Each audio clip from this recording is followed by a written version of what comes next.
Nah, ini adalah beberapa hal di dalam rekomendasi Ketua Satgas COVID-19 dengan nomor surat B115 Kepala Satgas PD.01.02/2021.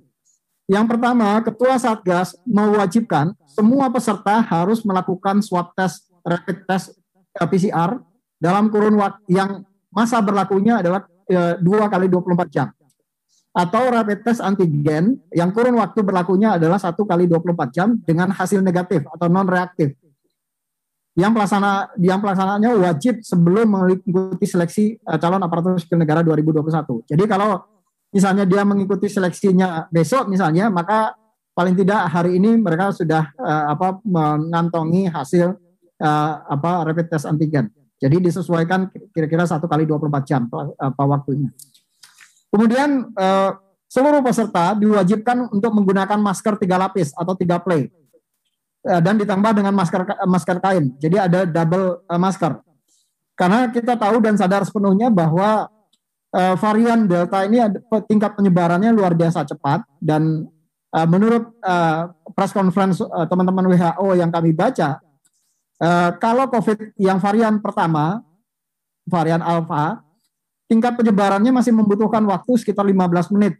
Kalau misalnya saya berkomunikasi dengan orang yang terkonfirmasi positif COVID dan saya membuka masker selama berkomunikasi dengan yang bersangkutan, maka tingkat penularannya itu sekitar 15 menit.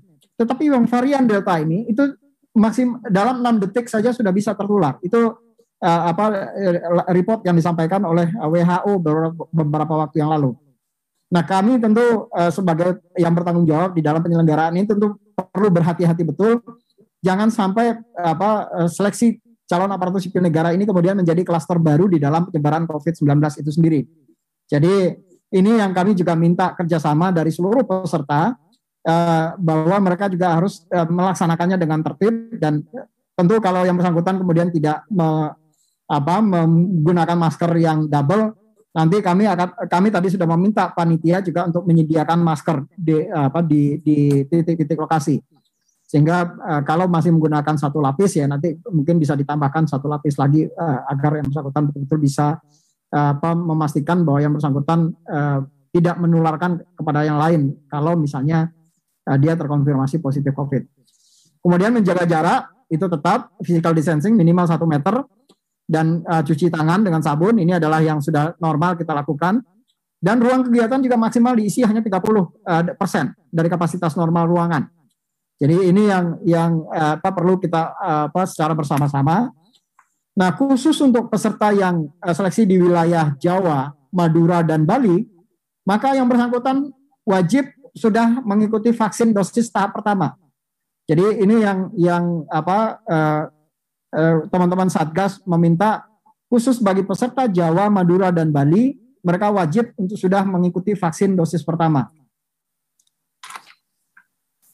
Namun demikian, kami sadar betul bahwa tidak semua orang kemudian kan bisa divaksin.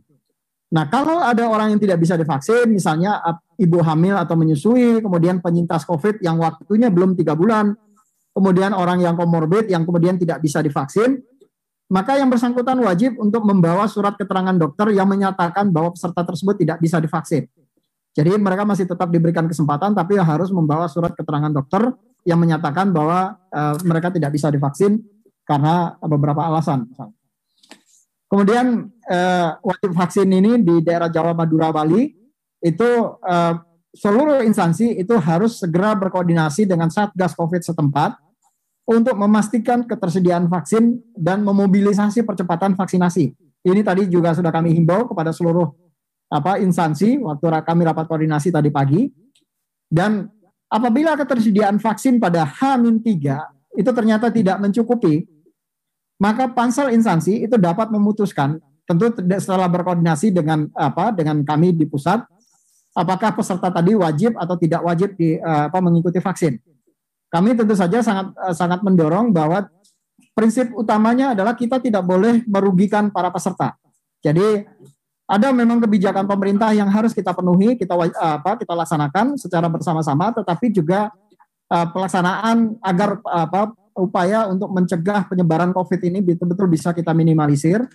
maka kerjasama dari semua pihak tentu sangat diharapkan dalam hal ini. Jadi bagi instansi-instansi yang kemudian ketersediaan vaksinnya di wilayahnya sangat rendah sehingga diperkirakan tidak mampu mencukupi kebutuhan peserta, maka mereka bisa bersurat dan nanti akan kita putuskan apakah peserta tadi wajib atau tidak wajib vaksin. Sangat ini yang tadi juga sudah kami himbau kepada seluruh instansi.